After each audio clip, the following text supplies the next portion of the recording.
Welcome to She's on Call. We're a weekly video talk show devoted to medical topics. I'm Dr. Sujana Chandrasekhar. I'm an ear, nose, and throat surgeon with offices in Midtown Manhattan and Wayne, New Jersey. I'm Marina Kurian. I'm a general surgeon and a minimally invasive surgeon that also does weight loss surgery and weight loss management in New York City. And we also, being live every week, we also take viewer questions for our fantastic guests. Today's show, we have two wonderful experts, and our show is actually going to be focusing on COVID. And first guest is Ambrose. Dr. Ambrose is the Director of Research and Rehabilitation Medicine at Montefiore Medical Center, just up the street. And Dr. Elizabeth Parfitt is a Senior Infectious Disease Physician at the Royal Inland Hospital in Kamloops, which is in British Columbia, Canada. We're going to talk to them in just a couple of minutes. But first... Well, we are live on Facebook, on YouTube, on Twitter, and on LinkedIn, and on scroll.in. And on Mondays, we are aired on WBAI FM from 2 to 3 p.m. Eastern Time. So if you're watching us live, please check in with us. Let us know where you're watching from and send in some questions for our experts. Before we get to COVID, Marina, rare show that we're going to start not talking about COVID. I was going to say the same thing. For once, we're not going to start off talking about COVID because we're going to talk about it the rest of the time. Exactly.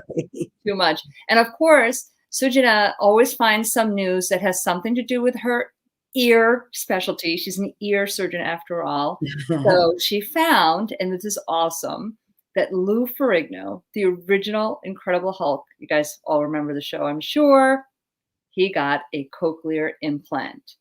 And there's a video where you can go and watch, but just talk a little bit about cochlear implants, Sujana. So cochlear implants are done, and you know, Marina, we had a whole show on hearing, and we had Dr. Charles Lim and Dr. Shelley Chadha on that show. But cochlear implants are done. An electrode is placed inside the inner ear, the thing that looks like a snail, and connected to a receiver stimulator, so that we replace the non-functioning inner ear. And it's an amazing, amazing technology. And what used to be only to help you kind of alert to where sounds are coming from really now gives you what's called open set speech discrimination, which is the ability to understand what people are saying without a script of what they'll be saying, and in somewhat challenging listening environments. Most of our cochlear implant patients can use the telephone. Most of them do exceptionally well. And Mr. Ferrigno apparently lost his hearing bit by bit, and the video of his reaction to hearing with an implant for the first time is really heartwarming. We've all seen the baby hears for the first time videos, but an adult hearing again for the first time in a long time is quite remarkable. And Marina, I did not tell you this, but I am like a degree of separation away from two Incredible Hulks, because Mr. Ferrigno's operation was done at the House Ear Institute, where I was a fellow a million years ago. And the current Incredible Hulk had his skull-based surgery also at the House Ear Institute, where I was a fellow a million years ago. So I am two Hulks away. I feel like that's like a real stretch of a connection, but okay, I'm going to let you have this. It's so that's the closest I'll ever get to Mark Ruffalo. Okay, so there you go. So the cochlear implant, because I have a patient who has them, she has both, but she prefer, and with the mask, when I've seen her, it's been a little harder. But she likes me to speak to her directionally. Like if I'm talking and I turn, she's like, "Doc, look at me and talk to me." So I know that the sound has to come in a certain way. And obviously before, I know that she would watch I talk fast, so I think she watched my lip a little bit. So it's not exactly the same way of hearing, right? Right, it's not, and there's a learning curve, and the learning curve never ends. So in the beginning, it's really enhanced speech reading, as you're talking about. But over time, you can actually have without visual cues, and they do very well. And frankly, between masks and noise. It's been very hard for people with hearing loss to hear. The cochlear implant really cuts through a lot of that. I mean, I don't know if you guys were on Twitter, all of you watching, but Suju and I got together, and thankfully the photo's not here, but it is on Twitter. And we finally got to see each other in person. And it's because I had an ear emergency. I couldn't hear, and I needed to, or it was just blunted, and I kept feeling like I couldn't pop my eardrum. We don't have to get into what we found. But what I was really thinking when you were like, and now people who gradually lost their hearing, Suju also takes care of my parents because, you know, I only trust the best. And so she sees them. Maybe they need cochlear implants because their hearing's a lot off, my dear. You know, my mom just wrote in and said, I need a cochlear implant. And the reality is we can safely do cochlear implants in as young as 7 or 8 or 9 months old and as old as 90 plus. It's a really safe operation. It's definitely, if you are struggling with your hearing aids and really not able to use them the way you should talk to your otolaryngologist about consideration for a cochlear implant. In other health news, we are going to talk a little bit about a new drug for lung cancer, for treating a specific type of lung cancer. Lung cancer is the leading cancer killer in the US, and it accounts for about 25% of all cancer deaths. And non-small cell cancer makes up 80% of the cases. Now, is non-small cell, such as the one that young women are getting, younger women, like in their 40s are getting? I believe it's that one. Yeah, I think so. They're the one, it's affecting larger percentage of people and younger people. Yeah, and it's not always smoking related, but it may be, as in primary smoking or the person smoking, it can be secondhand smoke related as well. Right, and there is a trial that just completed of an immune modulating agent that the name of which is very hard to say. So it's called alezolizumab. I practiced it so many times yesterday. Alezolizumab, and it's already been shown to be effective in late stage cancer, but it is doubling the effectiveness of current chemotherapies in stage 2 to 3A cancer. Unfortunately, because it blocks a significant immune response, it also has a lot of side effects. So if you have lung cancer, it potentially is a treatment for you. The best way to prevent lung cancer is to stop smoking and to cut out your exposure to secondhand smoke and arsenic in your water and radon. And the guidance is from age 55 or on, if you are a heavy smoker, you should get a chest CAT scan every year. And if you quit smoking, but you were a heavy smoker less than 15 years ago, you also need a yearly chest CAT scan. And the reason is we want to catch these cancers early so that we have the best chance of curing them. Yeah, I mean, and that's a big shift. A lot of times, like when you go for screening colonoscopy and screening endoscopy, if you're high risk, these things are done like every 2 to 3 years. But what they're saying now, and this is the ATA, the American Thoracic Association, and is that you're going to do this every year, which is a big shift. It's almost the same as, mammogram prevention. That is also every year, but for smoking, getting that chest CT it's important to do if you have that history or if you are an active smoker, and get that chest CT every year. Yeah, and I think the other thing to say is 15 years. So frankly, if you're a heavy smoker now, stop smoking. And there are ways to help you stop smoking because you really reduce your risk back to non-smoking levels after 15 years, even if you're a heavy smoker for many, many years. So it is still worth it to take the effort to stop smoking, and your doctor can definitely help you with that. We're going to bring our guests on now. Again, we want to remind you, and if you're watching, please tweet, share, like, so that your friends can also watch the show. But our guests are Dr. Ambrose, and she's the Director of Research and Rehabilitation Medicine at Montefiore Medical Center in the Bronx, and Dr. Elizabeth Parfitt, Liz Parfitt's a senior infectious disease physician at the Royal Inland Hospital in Kamloops, British Columbia in Canada. Welcome to our guest. Welcome.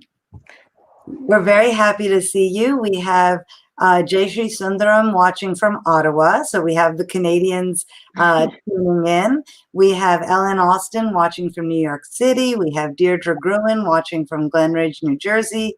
Nancy Ross watching from New York City. Neil Parekh watching from Springfield, Virginia. You know, COVID, like Marsha, right, on the Brady Show. But frankly, it's been over a year, and there is so much we have learned, so much we still have to learn, and we are so grateful to the two of you for coming on board with us to talk to us. But before we get to COVID, there is another very cool story that came out of the University of Pittsburgh, and this is really in your bailiwick as a rehab medicine doctor. There is a person who was implanted with electrodes in their brain, both in their motor cortex, the part of their brain that moves things, and in their sensory cortex, the part of the brain that feels things, so they could move their robotic arm twice as fast as they could before they could feel what was going on. And this is somebody who had an accident and was paralyzed and could not move either arm. Can you explain how amazing this is? Well, this is very revolutionary in the whole world of robotics.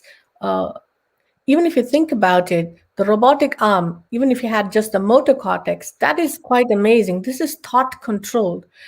We don't know the exact mechanism of how this occurs, but the patients who've been trained can actually, just using their thoughts, are able to activate this limb at all the multiple joints. But they had no sensation, so they could only do this by controlling it by vision. They had to look at the object, remember from their past experiences how heavy it is, how it feels, how big it is, and then they're able to, by using their vision, they are able to control the grip. Now with this tactile interface, this is changing. This is a game changer. The limb can actually feel the object, and this is now cutting down the processing time. This is very new, and most of us don't know all the details, but it is so exciting. This is opening up a new world of robotic rehabilitation. Thank you so much for that. And it is, when you said it's thought control, I was like, Magneto. It's happening. Yeah, I mean, it's really cool, and it is wonderful to see, because it gives hope to so many people who, unfortunately, through accidents, whatever, have had paralysis, and it really is an amazing thing.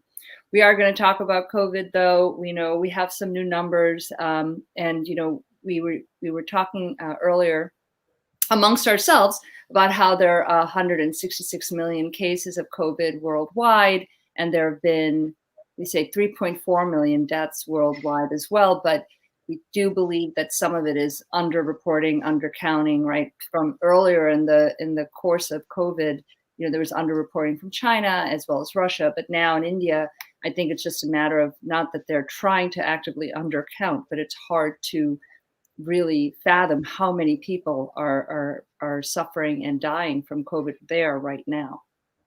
In Nepal, the positivity rate for testing is 50%. So 1 out of 2 people tested is COVID positive. So we are seeing huge hotspots around the world. We, started this pandemic a little over a year ago, talking about masks and social distancing and washing your hands and not touching your eyes. And all of that still holds true. Isn't that correct, Liz? Absolutely.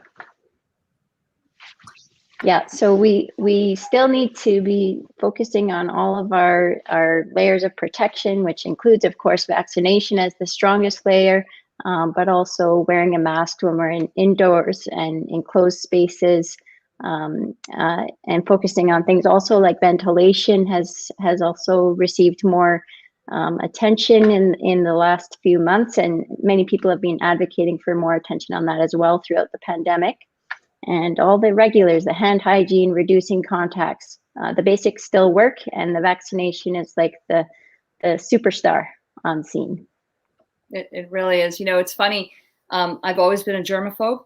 I always hated touching elevator buttons and, you know, door handles and things like that. Forget the bathroom. I'm like, paper, and then I have to open the door, put the heel in, you know. So it's to me, I'm glad everybody else is joining the club, because otherwise people are like, what are you doing? Like, yeah, I can't touch everything. And so I think that it is, you know, hand washing and being cognizant of not touching surfaces, you know, the subway pole. Sujana and I took the subway to school. We went to high school, not at the same time, but at the same high school. And so you take the subway, and, you know, it'd be so packed, people trying to squeeze in, and then everyone's sneezing, coughing, touching the pole, you know, the pole to hold on so you don't fall over. Right, you can hold the pole with like the tips of a thumb and a finger just to make sure you don't fall over.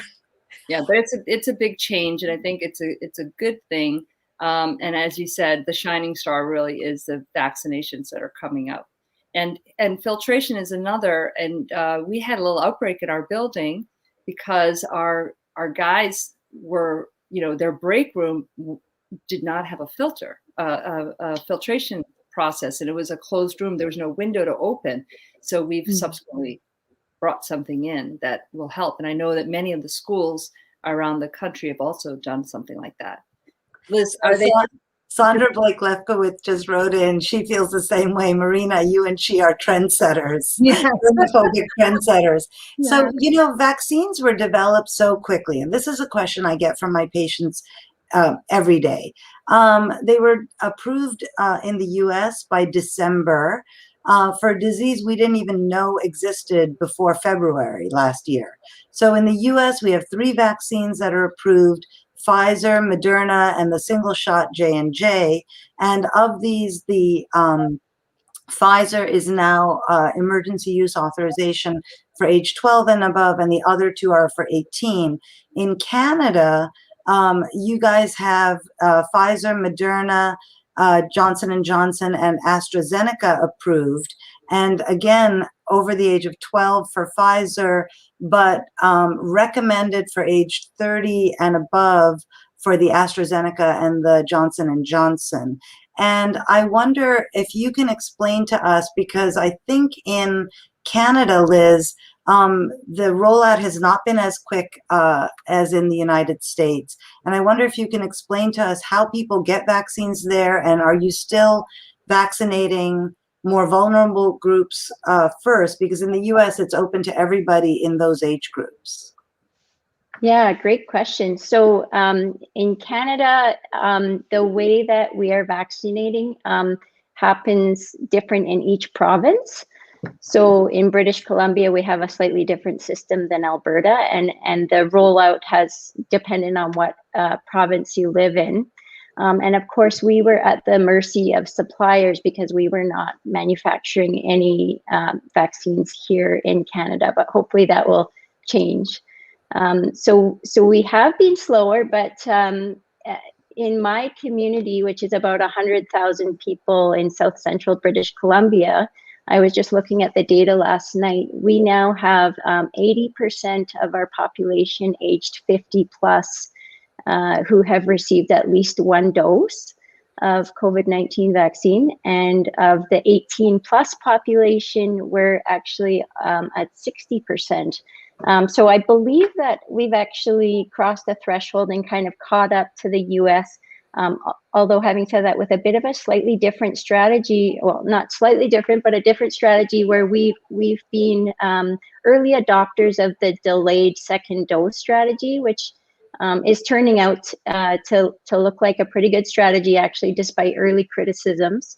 I just wanted to mention with regards to the AstraZeneca vaccine, again, depending on the province you live in, the recommendations have changed, and some provinces have decided to stop offering it, but might offer it for a a second dose later, just because of the concerns around the VITT syndrome, which is of course very rare, but if we can access mRNA vaccines which are not associated with that syndrome, we're sort of preferring that strategy. It all depends on probabilities. If you're in a really hot spot and you're aged 50, then AstraZeneca is probably still a very good choice. But if you are in a very low incidence area and you're 25 years old and you can wait to get an mRNA vaccine, that's sort of been the messaging we've had from our national vaccine advisory body. Liz, two questions. One, just what is the syndrome you're referring to? And then the second question, we're going to show a slide on vaccine efficacy, if you can just run through that. But first, what is that syndrome? Absolutely. So VITT is vaccine-induced thrombocytopenia with thrombosis.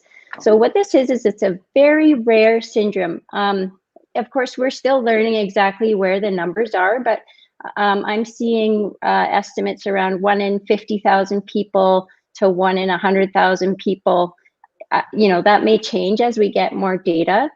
But what that means is that the vaccine is causing this rare interaction where platelets clump together and cause clots.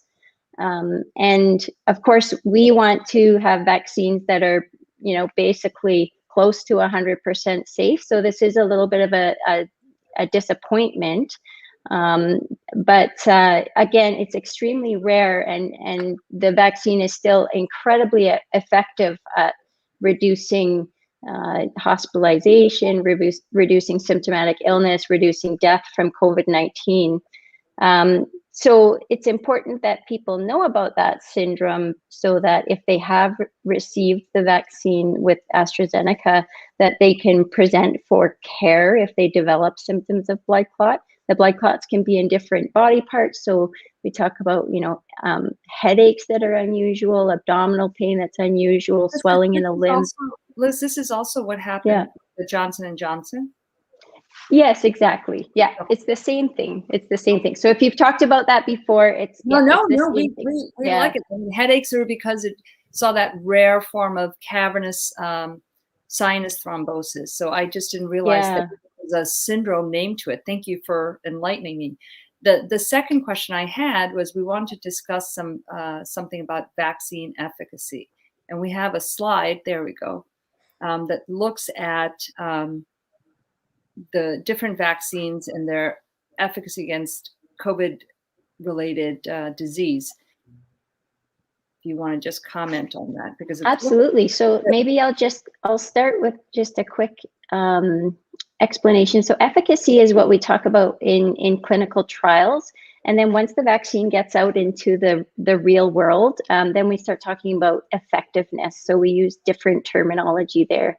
But I think that the take-home message for me is that all of these vaccines that we're using in North America, Pfizer, Moderna, Johnson & Johnson, and AstraZeneca, are all highly effective. In fact, more effective than we even really hoped for. They've exceeded our expectations in reducing disease, as well as now we're starting to get that data that they're also very effective at reducing onward transmission to others. I just want to caution people against sort of comparing the numbers directly, like comparing Pfizer to AstraZeneca, for example, because these vaccines were not studied head to head. And then these numbers actually exist with a range of, as you can see in the brackets. So I think the bottom line is I wouldn't encourage people to say, oh, I want Pfizer instead of AstraZeneca because of these numbers, because all of these vaccines are meeting the target, and that is they reduce symptomatic illness, they reduce hospitalization, they reduce death, and they also reduce onward transmission of the disease by an incredible amount. And then, and I think part of what that graphic was showing is that they are pretty effective against the variants that we're seeing as well, right? Can you talk to us about that? Because people are very freaked out about the variants. Absolutely. Yeah. So Sometimes I find in the COVID era, there's sort of, we're trying to answer questions before we have the information. So there's a lot of interest in, are the vaccines effective against the variants? And then some early information will come around antibody studies, where some scientists looked at, whether or not kind of in the test tube environment, the antibodies induced by the vaccine were effective against the variants. But what we really want to know is what about in the real world? If I'm exposed to the variant originally found in India and I had Pfizer, am I protected, right? And so that data is coming in, but by far and away, it seems to be quite reassuring.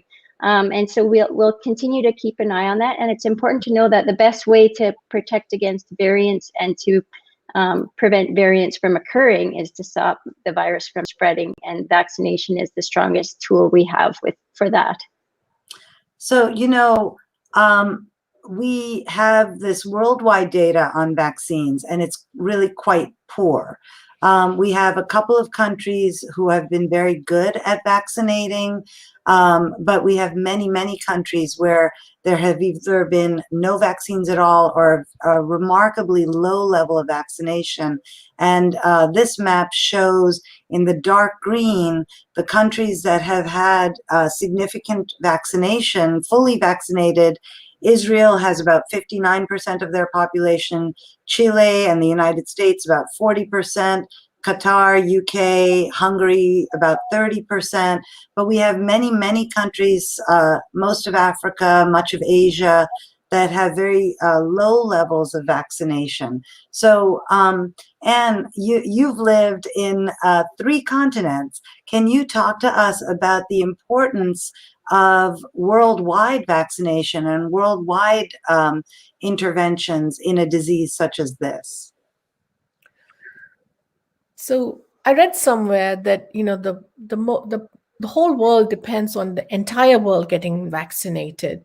It is not going to be beneficial if the more well-off countries take care of their population and they are make sure that their population is vaccinated, but the part of the world is not, because we are a global village.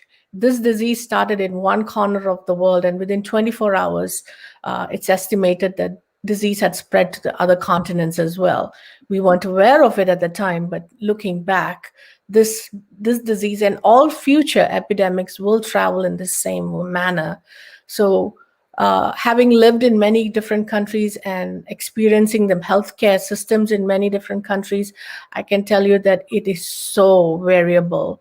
I trained in a medical school in India, which was a missionary medical school. So many of my colleagues continue to work in missionary hospitals in very remote parts of India. And they were telling me about, and they are telling me still, that there are a lot of patients over there who have COVID symptoms, suffering from the disease and dying from it. But because a test is not available, they are not officially categorized as COVID deaths. This is problematic because this is an example of how undercounting is occurring all over the world. So if the numbers of COVID deaths are low in that area, then vaccination is not a priority in that area. And this is a global problem that we need to address it. And I think the world needs to be united in trying to provide education, vaccination, and access to health all over the world if we are going to try to overcome this disease. Shabnam Paliwal, who I think is watching from India, asks, is this the peak or is it yet to come? The data we're seeing seems to be that the second wave is waning in India and in the East. But we will unfortunately see that shadow of deaths from this disease as we did in other parts of the world. Dr. Chandrasekhar, my mom and dad, have a question for you, Liz. In the New York Times, there was this article yesterday about dogs carrying COVID. And I remember about a year ago, there were all these articles about dogs and COVID and not kissing your dog. Can you talk to us about animals? Sure. I'm unfortunately I didn't see that article, so I can't comment on the dog piece. But I do know, like here in British Columbia, our big university, the University of British Columbia, is actually looking for patients who are recently diagnosed with COVID and have a cat to participate in their study. So it is something we're trying to understand more.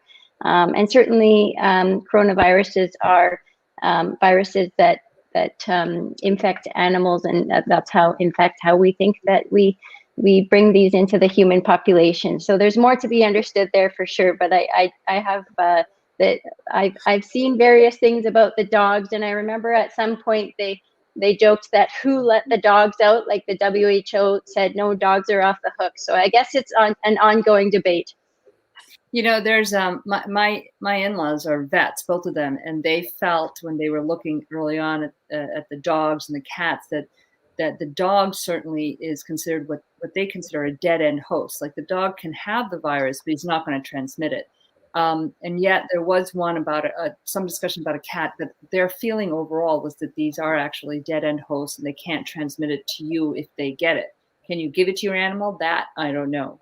You know, but I know that their feeling was that this was not going to, then the cat's not going to give it to your neighbor or certainly the dog. They were all on board for the dogs, so the dogs are off the hook. Nice. We have a question from Nancy Ross about allergies, if we're going to pop that question up.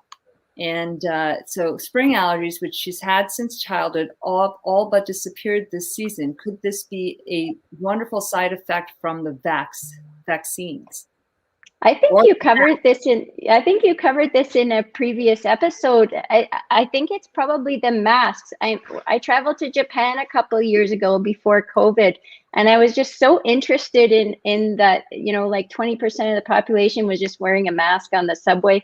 And I was trying to understand it. Obviously, there's this SARS round 1 history in Asia, but also there was all these other reasons that people wear masks. Like maybe they have some acne breakout, or like they didn't want to interact with people on the subway, or they had a cold, they didn't want to spread it, but also seasonal allergies, right? Protecting us from pollen. So I wonder if that's the case. And certainly my 10-year-old son also had a similar experience this year, although we're really not focused on outdoor masking at all in my neck of the woods. You know, a lot of women have been commenting on social media that now that we get to take our masks off, will our male colleagues tell us to smile more? You know, so maybe we just don't want to smile anymore. Thank you everybody for watching from all around the world. We appreciate it. Please keep sending in your questions. We want to talk a little bit about long COVID, or COVID long haulers, which has now been renamed PASC, which is post-acute sequelae of SARS-CoV-2, because why shouldn't we take an easy name and not make it hard? So Felicia, Anne, you have a lot of experience with long COVID. We talked about this back in August with Monica Gutierrez from the University of San Antonio, and you know, it had just been recognized at that point. So we are several months later with a lot more knowledge. Maybe you can talk to us about why this happens, who gets it, and what do we do about it? So the CDC, as you said, has decided to rename it and made it a little bit more difficult. But this is an ongoing problem that we are beginning to understand a little bit more about. I run a post-COVID clinic, or a PASC clinic, and I see a wide variety of patients who are appearing with symptoms. Some of these patients had very minor illness. They did not require hospitalization. They had, you know, just a little fever, a little bit of shortness of breath, and about a week or two later, they start feeling better. But some of them, about a third of these patients don't make a full recovery. So at 2 months, they still continue to have symptoms. Some of the patients who were much iller, who were in the hospital, either intubated or had a prolonged stay, they are more commonly having these prolonged symptoms. Some of the most common symptoms I see is fatigue, both physically and cognitively. They describe it as a brain fog. Not all the patients can actually tell you what exactly is wrong, but I test them. And one of the things I find that they are having the most difficulty is paying attention. They can't stay focused, especially if they need to do, in a typical day, we tend to multitask. We don't always realize it, but you're looking at your computer, you might be talking to somebody else at the same time, and your text goes off and you look at that, you take a quick glance, but you're still keeping track of everything. These patients cannot do this anymore. They can only do one thing at a time, and even that is not really that efficient. So complex attention is the thing that is most affected. The other thing is that they're very slow in processing information. So they feel like they're that they don't feel smart anymore. These are the two most common symptoms that they have cognitively. But what the patient usually says is that their memory is no good. Their memory is usually fairly intact. The thing is that they are not hearing what is being said. And once they hear it, they're not processing it quickly. So it feels like the memory is impaired. So that seems to be underreported. Not everybody is recognizing it. The other symptoms which are very common are shortness of breath, especially with exertion. So at rest, they may be fine, but we have them walk. We do like a 6-minute walk test where we're stressing them a little bit and they start to desaturate. They start to have symptoms. And the other thing is that they may have difficulty walking upstairs. That's another test that we do. The other symptoms, like loss of the sense of taste, it's more predominantly a loss of sense of smell. Patients don't always appreciate that, but they tell you their food doesn't taste very well. But on testing, the smell is affected far more than the taste. This seems to come back in a few months. In most cases, there are a few patients who continue to have symptoms. The quality of life is another area that is most affected. Most patients feel like they feel anxious, they have a little depression. A surprising number of patients, even those with minor illnesses, have PTSD type syndrome, and we don't completely understand why this is happening, but it may be a result of the press and the news media daily reporting of the number of deaths. A lot of patients, once they know they have COVID, they are terrified. Some of them are afraid to go to sleep because they're not sure they're going to wake up again because of the constant reporting of patients who are fairly asymptomatic or had mild symptoms who then died. This is not common, but each case that is reported adds to sort of a global anxiety. And even after they recover, they seem to have that fear. It's not gone away. And how long, in the main, how long do patients suffer with these long haul? Like, I've seen some reports where people lose their sense of smell and it lasts much longer than their symptoms of COVID. But it seems like for the majority, they do regain some of that loss of smell. There's some retraining that can be done as well. Yes, most people seem to be getting back.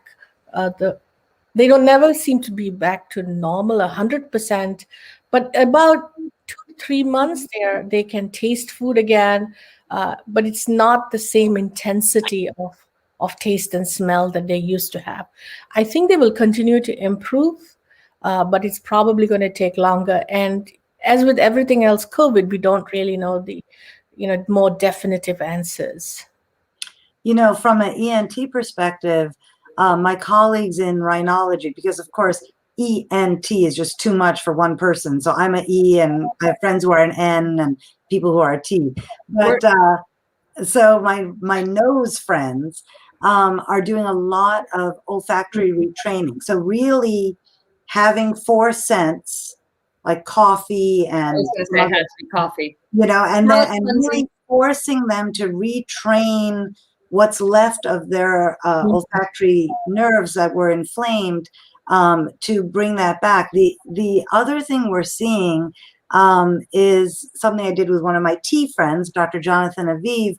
There are people who are fine at rest, as you said, and they're actually okay when they're exerting, but they're on a Zoom call and they can't get through a paragraph, and they lose their breath in the middle of talking, and they have normal lung images.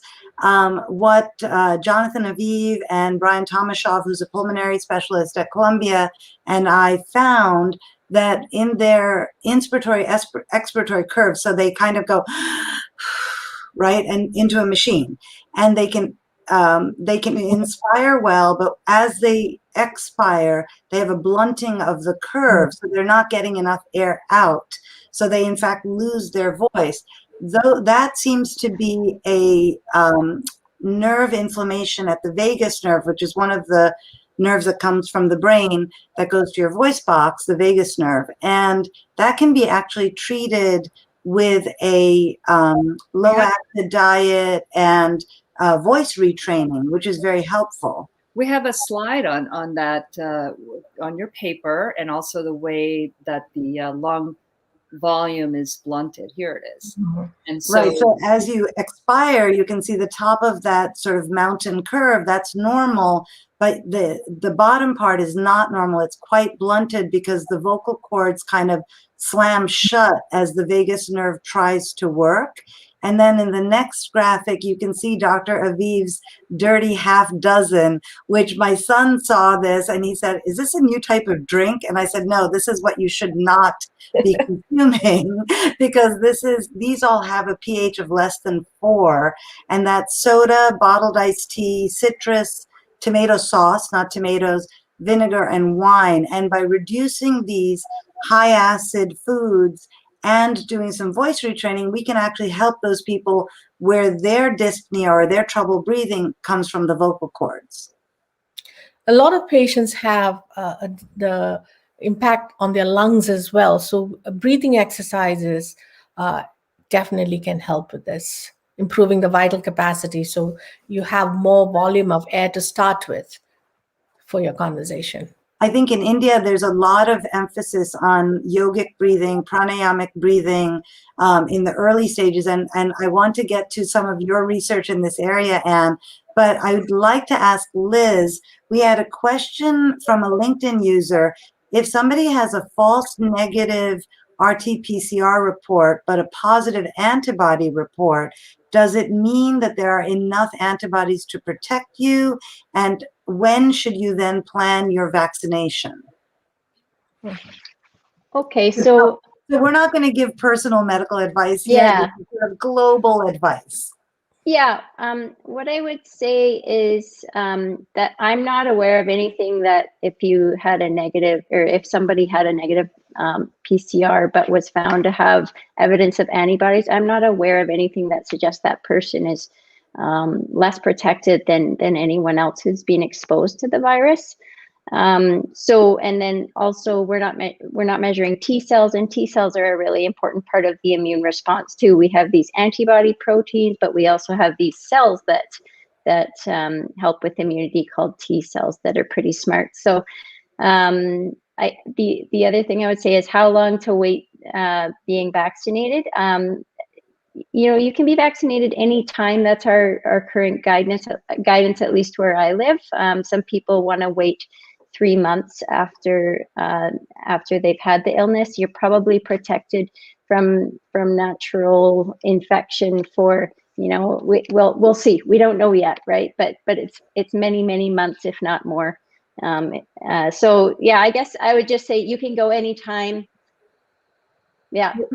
Liz, we have some more questions though about treatments, right? What we started off the show saying, you know, February, March, we were learning from Italy and China, and you know, then we all learned stuff, and the rest of the country learned stuff from what happened to us in the tri-state area, and there was all this discussion about hydroxychloroquine, you know, versus, and then steroids and other like antibiotics. People were being put on, I can't remember which antibiotic was Azithromycin. Z-Pax or whatever. So they were getting, there was a run on Z-Paks. But now we're hearing some reports, and I think this came out in the Times recently as well, but there are other reports as well about patients who survive COVID then getting something called black lung and dying from that. So can we talk a little bit about what black lung is, and then we have a graphic on the treatments that you can get for COVID and what we shouldn't be doing with those potential treatments. Okay, I just want to clarify with the black lung. Are you talking about mucormycosis or the black fungus? That's yeah.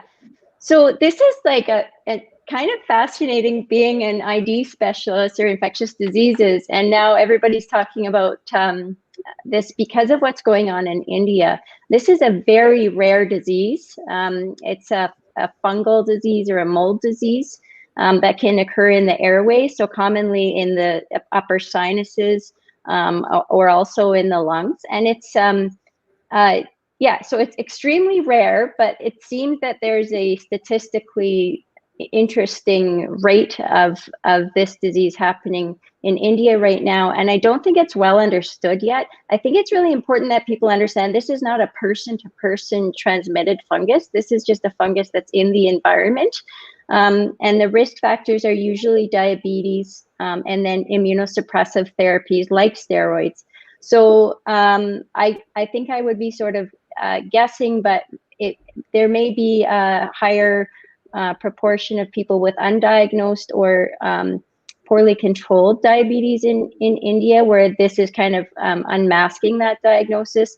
And there may also be a lot of steroid use. And in fact, we know that steroids help patients with COVID, but we only know that they help patients with more severe COVID who are requiring oxygen. And there may actually be harms to patients who are not sick enough to require oxygen. So more should be understood, but I think it's important people understand this is not a person-to-person transmitted fungus. So yeah, it's not going to spread person-to-person like COVID does. Liz, if you look at that slide that we just put up, which shows like what the guidance is now on medications, as I was saying early on, you know, and if we just zoom in on that slide, you can see that there's an X mark by hydroxychloroquine. There's, you know, remdesivir, which was also being offered. That what they're really saying now is, and ivermectin was another one that early on was being, you know, touted and given to patients. But now, you know, there's, we can talk about antibodies, although it's not on this, but for the bottom of that slide, it talks about steroids, but you don't want to overuse steroids. And is that part of the reason, do you think, that some of these patients were getting this black fungus infection? Yeah, it may be. I certainly don't know enough about what's going on. I'm just seeing what I'm reading, you know, what I'm reading. I understand that there's this urge to always do something, right? If we have a crisis on our hands, we want to do something. And if there's a treatment that helps the person that goes to hospital and requires oxygen, it's natural for us to want to get the benefits of that treatment too. But unfortunately, when we study treatments, what we learn is that they only benefit specific populations. And so we call that indications. So there may be a bit of an indication creep whereby patients are receiving steroids in the effort to do something. Maybe they're getting higher doses than were studied. I don't know. I think that's to be learned, but it is sort of a caution against, you know, if you're actually doing fine with your COVID and you're at home and you're not requiring oxygen, you're not going to get any benefit from steroids most likely. And there could be potential harms that we don't understand. I think that's really important. People were jumping on all sorts of treatments months ago in the US, and we're seeing that in India. Speaking of India, we seem to have a lot of people tuning in from India, and we're wishing you all the best of health and return to full functionality in that beautiful country. Reshma Miriam Chandan Nayak is thanking us for all this information. Srini Iyengar, who's an ophthalmologist in California, is saying, you know, talking about how terrible Mucor is. Ashok Kumar is watching. Jackie Kumar is watching from Bihar in India.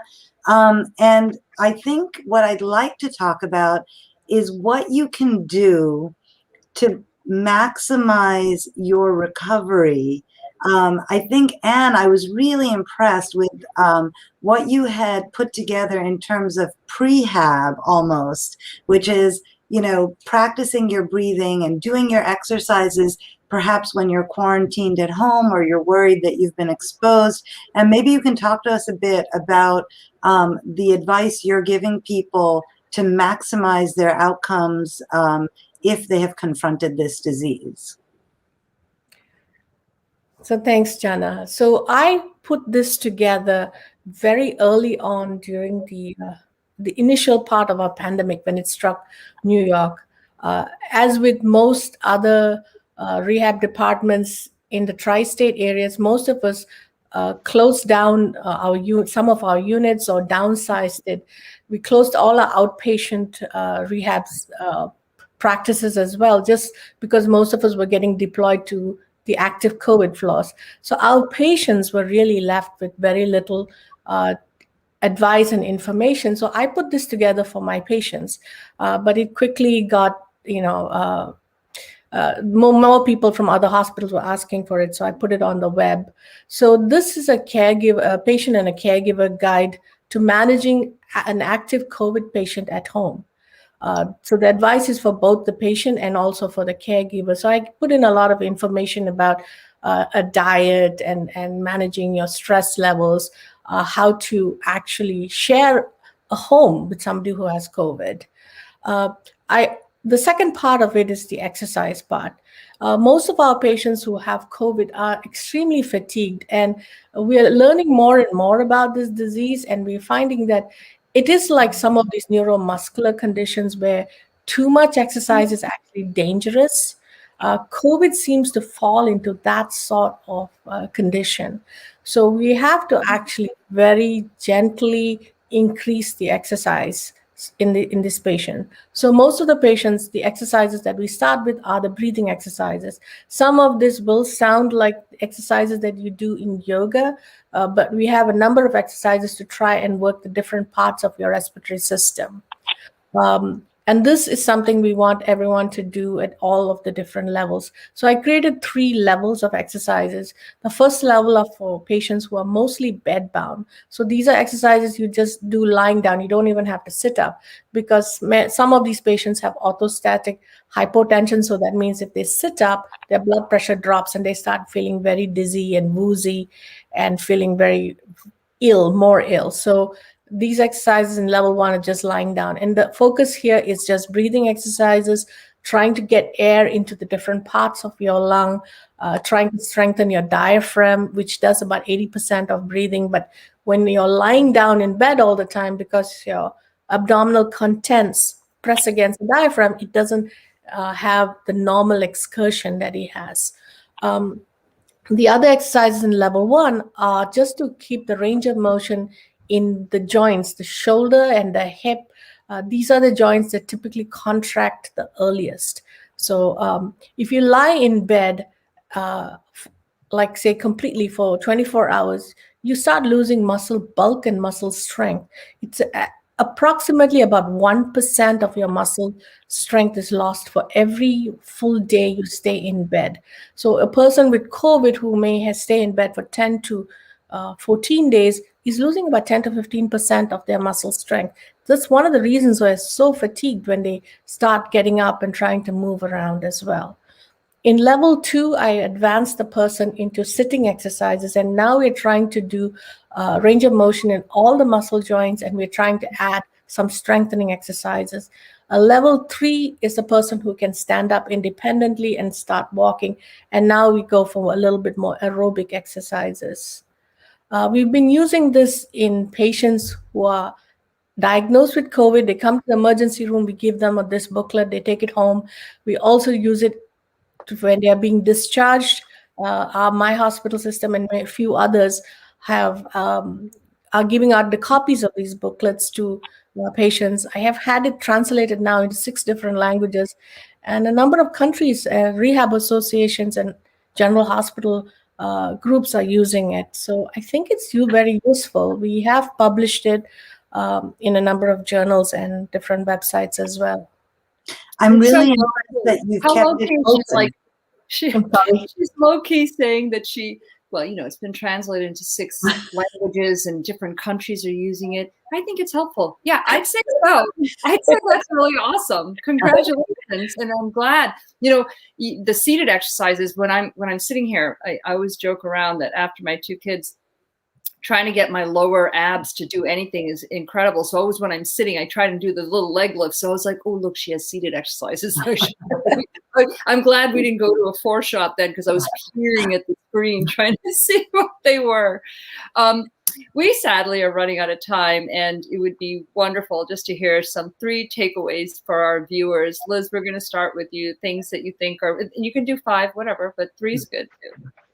Sure, and I want to make sure our takeaways kind of reflect what we discussed. So I would say the first thing is that vaccines are awesome, and vaccines are safe, and we should be having conversations with our families and friends and being completely non-judgmental if they have any concerns, so that they feel safe to talk to us about it.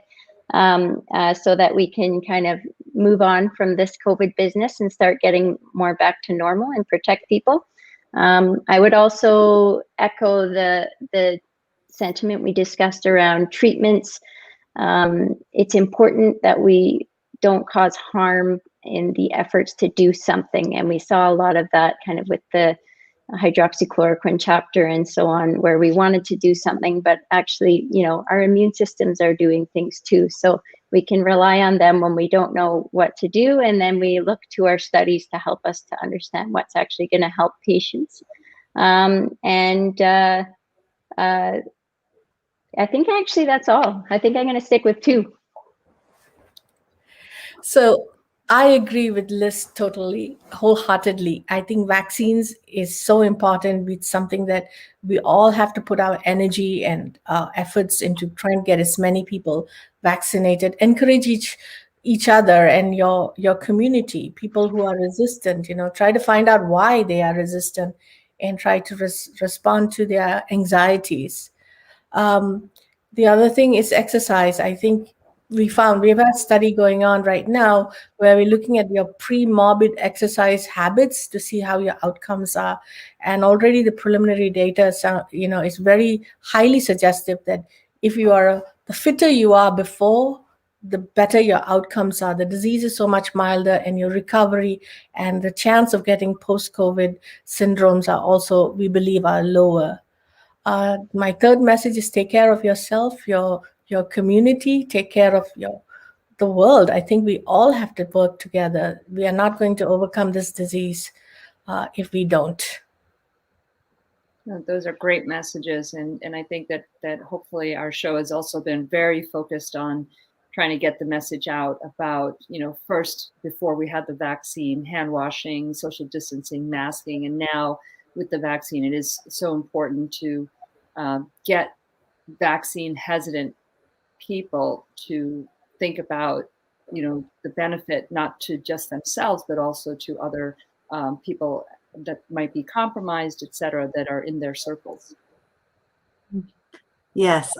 Thank you both so much. It seems like we've been thinking and doing nothing but COVID for a year, and yet there's so much we learned today from Dr. Liz Parfitt from British Columbia, who's an infectious disease specialist, and from Dr. Felicia Ambrose, who is a physical medicine and rehab specialist at Montefiore Hospital in the Bronx in New York City.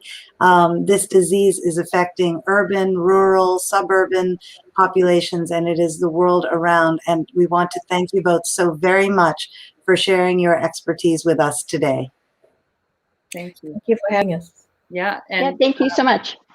We want to, thank our producers. Without them, we would not be able to get the show on the road as well. We are off next week for Memorial Day, but we'll be back Sunday, June 6th.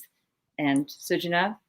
We are going to kick off Pride Month with 2 outstanding child psychiatry trainees. One is a fellow at University of California in San Francisco, Dr. Chase Anderson, and one is going to be an intern at Tufts University in Boston, Dr. Michael O'Brien, and we're going to talk about LGBTQ health, and we're going to talk about child and adolescent mental health. So happy Memorial Day to everyone. Stay safe and see you on June 6th.